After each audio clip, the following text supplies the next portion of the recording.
সাহায্য চাই। আমি একটু আগেই প্রদীপদা নরেন্দ্রের সঙ্গে কথা বলছিলাম, আমরা এরপরে ডিএসপির ম্যানেজমেন্টকেও ফর্মালি চিঠি লাগবে। হলদিয়াতে 2-3টে সংস্থা আমাদের কাছে চিঠি চেয়েছেন বায়োমেট্রিকের ব্যাপারে, আমরা বলেছি আমরা চিঠি দিয়ে দেবো।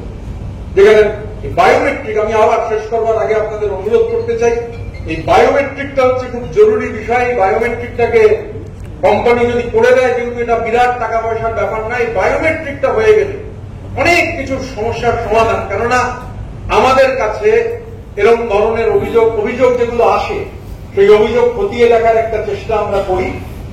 এবং আমরা এটুকু আপনাদের কথা দিতে পারি, মাননীয় মুখ্যমন্ত্রী বারবার যে কথাটা বলেছেন যে শিল্প বান্ধব এবং শ্রমিক বান্ধব পরিবেশ বজায় রাখা, শিল্পের স্বার্থ শ্রমিকের স্বার্থ দুটোই একসঙ্গে রাখা, সে তার জন্য 10 বারে যেমন গ্রাফাইটে চ্যাটার অফ ডিমান্ড জমা করেছে, আলোচনা হবে, প্রথমবার হয়েছে, আরো হয়তো 2বার 3বার 4বার 5বার আলোচনায় বসতে হবে।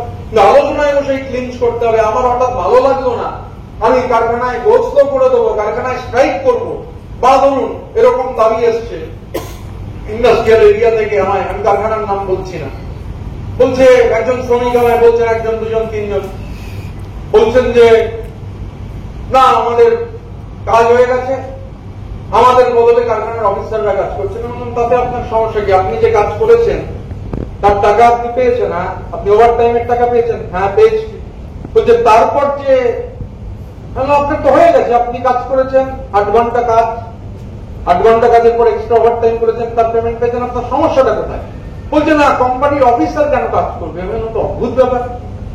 কারখানা যার, তিনি যদি ঠিক করেন যে তার 10 ঘন্টা সময় ফাঁকা রয়েছে, সেখানে তিনি অফিসারদের দিয়ে কাজ করাবেন, না আমি তো দাদা ট্রেড ইউনিয়নের নেতা, তাতে কি এসে গেল, 2টো এক্সট্রা পাখনা বাজালো, আপনি ট্রেড ইউনিয়নের নেতা। এটা করা যাবে না। যিনি করবেন, আমি সিপি স্যারকেও জানিয়েছি যে এদের কোনো দায় আমরা নেবো না, আমরা আপনাকে লিখিতভাবে জানিয়ে দেবো, আমরা সিভিল এন্ড পুলিশ অ্যাডমিনিস্ট্রেশনকে লিখিতভাবে, এবং আমি আপনাদের থেকে যে সাহায্যটা চাই, আপনারা এই সাহায্যটা না করলে হবে না। এরকম ধরনের কোন, এই যে ধরুন কালকে কোন একটা জায়গায় এই ধরনের সুপারিশ গেছে, কিন্তু এই সুপারিশের যদি ম্যানেজমেন্টই সরাসরি আমাদের জানাতেন, আমাদের অন্যভাবে জানতে হতো এবং আমরা ভেরিফাই করে নিচ্ছি, এইটা ম্যানেজমেন্টের থেকে আমাদের কাছে যদি আসে তাহলে খুব সুবিধা হয়। ম্যানেজমেন্ট যদি এই ধরনের কোন সুপারিশ গেলে সঙ্গে সঙ্গে ডিস্ট্রিক্ট সিভিল অ্যান্ড পুলিশ অ্যাডমিনিস্ট্রেশনকে জানান, আমাদের জানান, তাহলে এই গোটা বিষয়টা অনেক ইজিলি ট্যাকেল করা সম্ভব। এবং যে কথা প্রদীপদা বলছিলেন, এটা জরুরি যে ভূমিপুত্রদের কাজের সুযোগ। হলদিয়াতে যে পোর্টাল সাকসেসফুলি 9000 লোকের নিয়োগ করেছিল, এবং এই 9000 নিয়োগের জন্য কোনো অনৈতিক কমপ্লেন নেই, ডিস্ট্রিক্ট অ্যাডমিনিস্ট্রেশন, জেলা শাসক এবং পুলিশ সুপার তারা কোঅর্ডিনেট করে এই নাম কারখানায় গেছে, 1,35,000, 9000 লোকের চাকরি হয়েছে। এই যে প্রসেস, এই প্রক্রিয়া ওখানে এটা আমরা দেখেছি, এটা আমাদের অভিজ্ঞতা। ওখানে যেহেতু সবার আগে এটা শুরু হয়, সবসময় চলে। এই 9000 লোকের মধ্যে প্রায় 99.9% হচ্ছেন ডোমিসাইল। এই ডোমিসাইল এনশিওর করার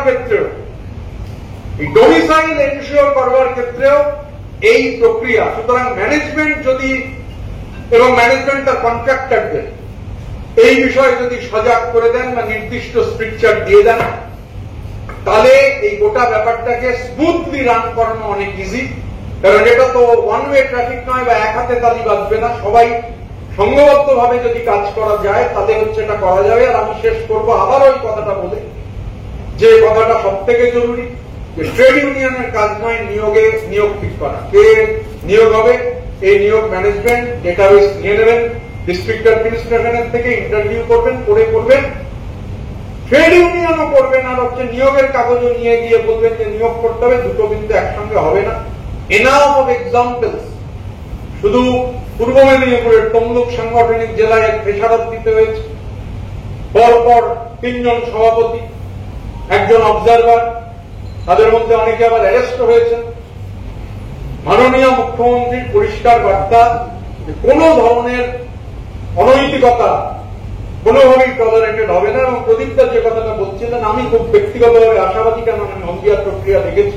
জাজমেন্ট বেরিয়ে গেলে, পোর্টাল ফাংশন করতে শুরু করলে, অলমোস্ট 10% ডোমিসাইল নিয়োগ এই পোর্টাল নিশ্চিত করতে পারবে এবং দুর্গাপুরের ছেলে মেয়েদের স্বাভাবিক যে ডিমান্ড, সেখানকার আনস্কিল যে সেক্টর রয়েছে, সেই আনস্কিল সেক্টরে তারা যাতে কাজ পেতে পারে সেটা নিশ্চিত করার ক্ষেত্রে মাননীয় মুখ্যমন্ত্রীর এই উদ্যোগ নিশ্চিতভাবে গুরুত্বপূর্ণ ভূমিকা পালন করবে।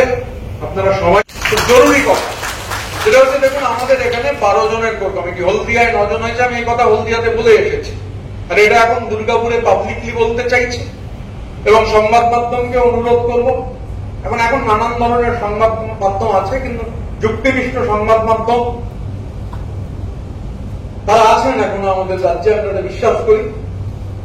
সেই সংবাদ মাধ্যমের একটা বড় অংশ হলদিয়াতেও এই খবর করেছিলেন। আমরা মিটিং করার পর আমরা চাই এই খবর জনমানুষে যাক, যে আমাদের এখানের কোর কমিটি হচ্ছে আইএনটিটিউসির কোর কমিটি। আমি যেহেতু আইএনটিটিউসি করি, আইএনটিটিউসির কোর কমিটি আমাকে নিয়ে 12 জনের। আমি ছাড়া যে 11 জন আছেন তাদের মধ্যে কেউ যদি কোনো ম্যানেজমেন্টের কাছে নিয়োগ সংক্রান্ত সুপারিশ নিয়ে যান, কোন ধরনের অন্য অনৈতিক দাবি করেন, আপনাদের সবার কাছে আমার নাম্বার আছে, আর আমার নাম্বার পাবলিক, আমাকে জানাবেন। জেলা প্রশাসন আছে, তাদের জানাবেন।